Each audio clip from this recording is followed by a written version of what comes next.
Alors aujourd'hui, on va parler de chimie de groupe. Oui!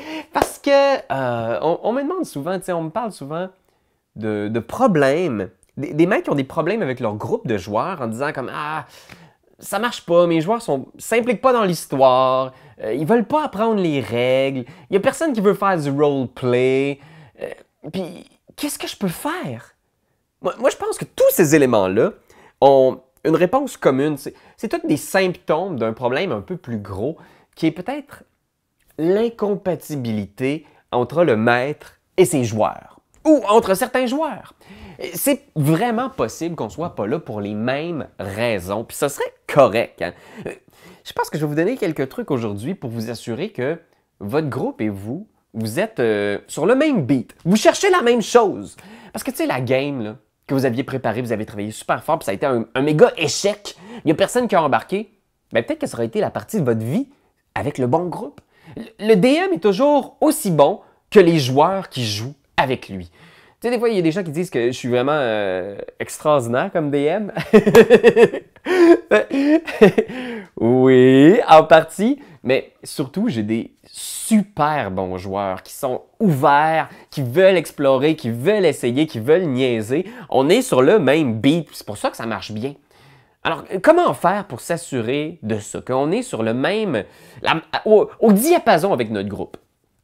Premièrement, soyez honnête avec ce que vous avez en tête. Donc, vous êtes le maître du jeu, vous approchez vos amis pour partir une game, expliquez-leur votre idée. Faites un pitch.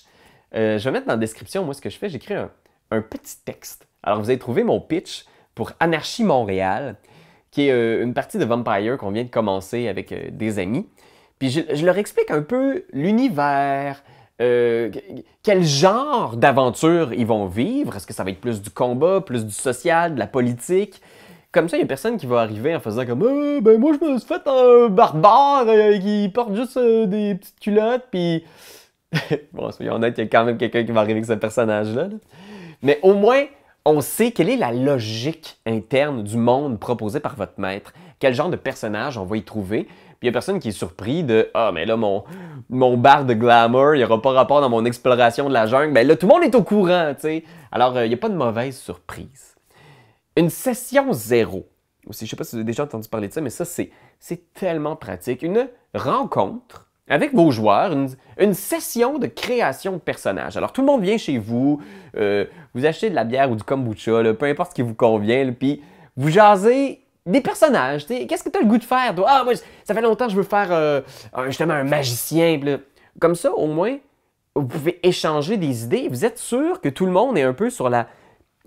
Dans le même univers, il y a une cohérence entre ces personnages-là. Vous pouvez même déjà commencer à penser à leur relation. « Ah, tu pourrais être mon frère. » Ou « On a peut-être déjà travaillé ensemble. On a servi dans la même unité pendant la Grande Guerre. » Tout ça, là, c'est super parce que ça va vous permettre d'avoir une belle cohésion avant même le premier roulet de dés.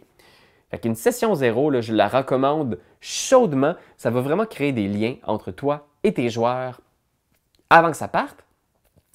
Mais aussi, ça se peut qu'en démarrant la partie, il y a des problèmes qui surgissent. Hein, que tu réalises, OK, bon, il y a quelqu'un qui est toujours en retard ou il y a quelqu'un qui est juste toujours sur son cellulaire, qui assimile jamais les règles ou qui a décidé de faire un personnage avec que des sorts d'invocation de monstres alors qu'il n'y a aucune espèce de fucking idée de comment ça marche. Ça arrive, c'est normal. Ça peut encore se réparer. Ayez une discussion franche et honnête avec cette personne-là. Écrivez-lui un courriel pour faire « Hey, fais-tu quoi dimanche? Attends-tu de venir à la maison? Je vais t'expliquer un peu comment ça marche, les crises de sorts d'invocation. Ou « Hey, on s'en est parlé, puis on arrive vraiment à l'heure pour les parties parce qu'il y a telle personne qu'il faut qu'il parte plus tôt. » Tout ça, ça se dit. On peut le communiquer. Il faut être honnête, et si vous voyez qu'il y a juste un élément du groupe qui est vraiment problématique, ça se fait aussi de faire comme « Hey, écoute, la campagne va prendre un nouveau tournant, alors, tu sais, on va continuer de notre bar parce qu'on n'a pas le même vibe. » Vous pouvez le dire. Ou vous pouvez juste continuer à jouer sans jamais lui en parler. C'est comme vous voulez, les deux se font. Mais je pense que c'est toujours plus payant, vous allez moins Vous allez moins souffrir à long terme si vous faites juste le dire. Soyez honnête sur le coup.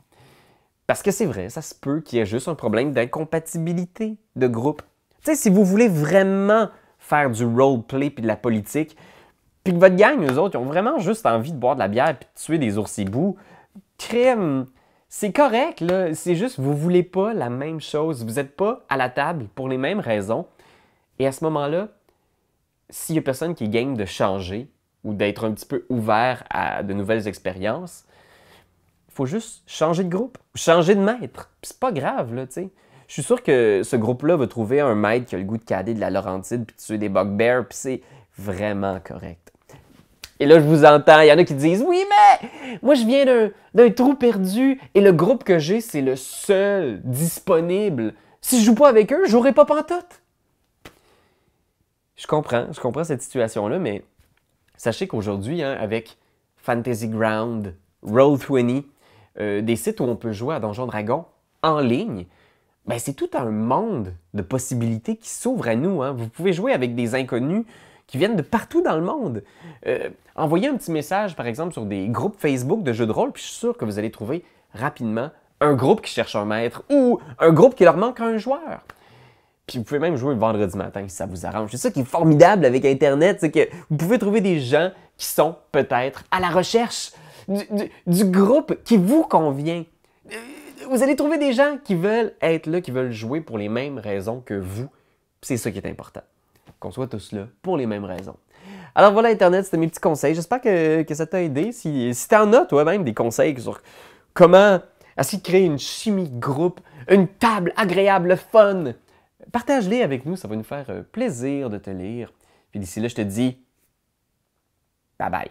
Quand t'aimes quelque chose, tu te donnes des bisous dessus. Mais comme c'est un ordinateur, tu donneras pas de bisous. Tu vas plutôt commenter, puis tu vas partager.